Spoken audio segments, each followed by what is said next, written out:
मित्रांनो, प्रेमाची गोष्ट या मालिकेच्या आजच्या भागामध्ये आपण पाहणार आहोत.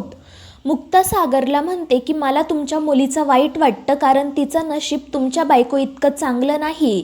तुमची बायको दुसरीकडे कुठेतरी सुखात राहत असेल आणि सईला मात्र तुमच्यासोबत राहावं लागतं. आणि मुक्ताचं हे बोलणं ऐकून सागर रागाच्या भरात तिच्यावर हात उगारतो. मात्र त्याच वेळी प्रतीक त्या ठिकाणी येतो आणि सागरचा हात पकडतो. प्रतीकला बघून माधवीला खूप आनंद होतो. ती त्याला विचारते की तुम्ही प्रतीकच ना, आणि त्यावर तो सुद्धा हो म्हणतो. त्यामुळे माधवी खूपच खुश होते. तर मुक्ता आश्चर्याने प्रतीककडे बघत असते. तर प्रतीक सागरला म्हणतो की जेव्हा आपल्याला एखाद्या गोष्टीबद्दल गिल्टी वाटत असतं तेव्हाच आपण समोरच्यावर हात उगारतो. तुम्हालाही कोणत्या गोष्टीबद्दल गिल्टी वाटत आहे का? परंतु त्यावर सागर कोणतेही उत्तर देत नाही आणि प्रतीकचा हात झिडकारतो. तर प्रतीक त्याला सांगतो की काही झालं तरी कधीच बायकांवर हात उगारायचा नसतो. आणि प्रतीकचं हे बोलणं ऐकून सागर रागातच तेथून निघून जातो. तर माधवी प्रतीकला आतमध्ये बोलावते. त्यानंतर सागर खाली जातो. त्याला सतत मुक्ताचं बोलणं आठवत असतं आणि रागाच्या भरात तो तिथे असणाऱ्या कुंड्यांना लाथ मारतो. त्यामुळे तिथे असणाऱ्या 2 बायका त्याच्यावर ओरडतात. मात्र मिहीर त्यावेळी तिथे येतो आणि तो त्या बायकांना समजावतो आणि त्यांना दुसरीकडे बसायला सांगतो. त्यानंतर तो सागरला शांत करण्याचा प्रयत्न करतो. मात्र सागर खूप चिडलेला असतो. तो म्हणत असतो की या बायकांचं काय करायचं तेच मला कळत नाही. त्यावर मिहीर म्हणतो, अरे तू असं अचानक कुंड्यांना लाथ मारल्यानंतर त्या घाबरणारच ना. त्यावर सागर त्याला सांगतो की मी त्या बायकांबद्दल नाही, तर माझ्या शेजारच्या बायकांबद्दल बोलत आहे. ती बाई आणि तिची मुलगी. तर दुसरीकडे मुक्ता आणि प्रतीक गप्पा मारत बसलेले असतात. प्रतीक मुक्तासोबत रॅपिड फायर खेळत असतो आणि तिला अनेक प्रश्न विचारतो. मात्र प्रतीक तिला जे 2 ऑप्शन देत असतो ते सोडून मुक्ता त्याला एक वेगळंच उत्तर देते आणि त्यामुळे प्रतीकला हसू येतं. तो मुक्ताला म्हणतो की आपलं तर काहीच पटत नाहीये आणि त्यावर मुक्तासुद्धा हसतच हो म्हणते. तर प्रतीक तिला सांगतो पण काही हरकत नाही. तर मुक्ता म्हणते पण मी तुम्हाला एक गोष्ट विचारू का? त्यावर प्रतीक म्हणतो हो. तर मुक्ता त्याला विचारते की तुम्ही इथे मुलगी बघण्यासाठी आलाय की रॅपिड फायर खेळण्यासाठी? त्यावर प्रतीक सांगतो की कोण म्हटलं मी इथे मुलगी बघण्यासाठी आलोय?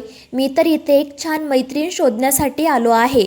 आणि प्रतीकचं हे उत्तर ऐकून मुक्ताला खूप आनंद होतो.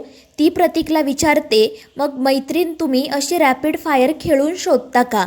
त्यावर प्रतीक म्हणतो, खरं सांगायचं तर आपण जितक्या सहजपणे मित्रांची निवड करतो तितक्या सहजपणे पार्टनरची निवड करू शकत नाही. त्यामुळे मी असं ठरवलं होतं की ज्यावेळी मी मुलगी बघण्यासाठी जाईल त्यावेळी काहीतरी वेगळं करेल, कारण हा कांदा पोह्यांचा कार्यक्रम खरंच मुलींना खूप नर्वस करतो. त्यांच्या आईवडिलांवर सुद्धा खूप दबाव येतो. त्यामुळे मी आधीच ठरवलं होतं की मी असं काही करणार नाही.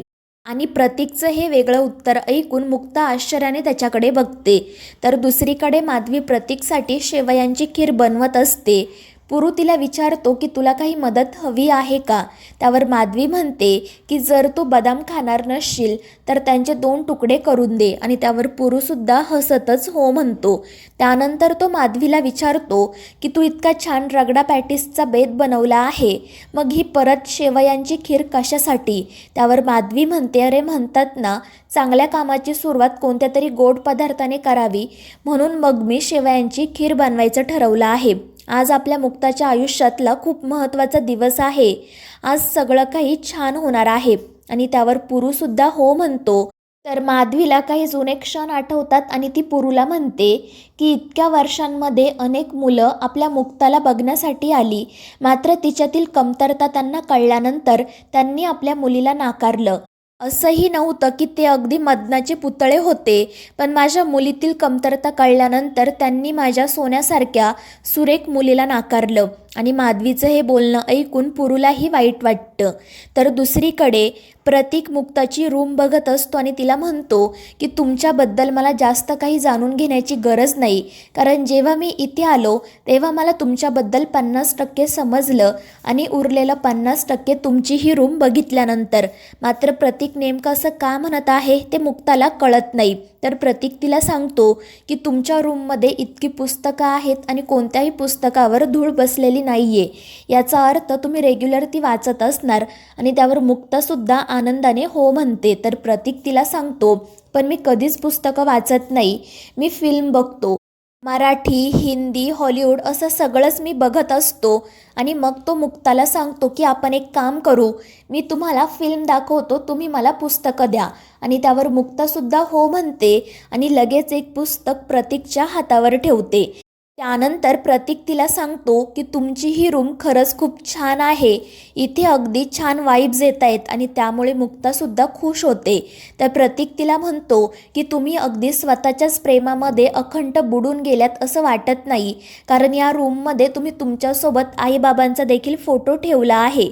आणि प्रतीकचं हे सगळं निरीक्षण बघून मुक्ताला खूप आश्चर्य वाटतं. तर दुसरीकडे माधवी पुरूला सांगत असते की मला तुला एक गोष्ट सांगायची आहे. मध्यंतरी मी वंदूकडे पुण्याला गेले होते ना, तेव्हा तिथे आम्ही मुक्तासाठी एक मुलगा बघितला होता. मुलगा खरंच खूप चांगला होता. आमचं बोलणंसुद्धा झालं. आम्ही मुक्ताबद्दल त्याला सगळं काही सांगितलं होतं आणि त्यानंतर जवळजवळ सगळं ठरलंच होतं. मात्र त्यानंतर त्यांचा फोन आला आणि ते म्हणाले की तुमच्या मुलीमध्ये जी कमतरता आहे ती ठीक आहे, पण मग त्या बदल्यात आम्हाला तुम्ही मुंबईमध्ये एक घर, 50 लाखांचा चेक आणि एक बाईक घेऊन द्या.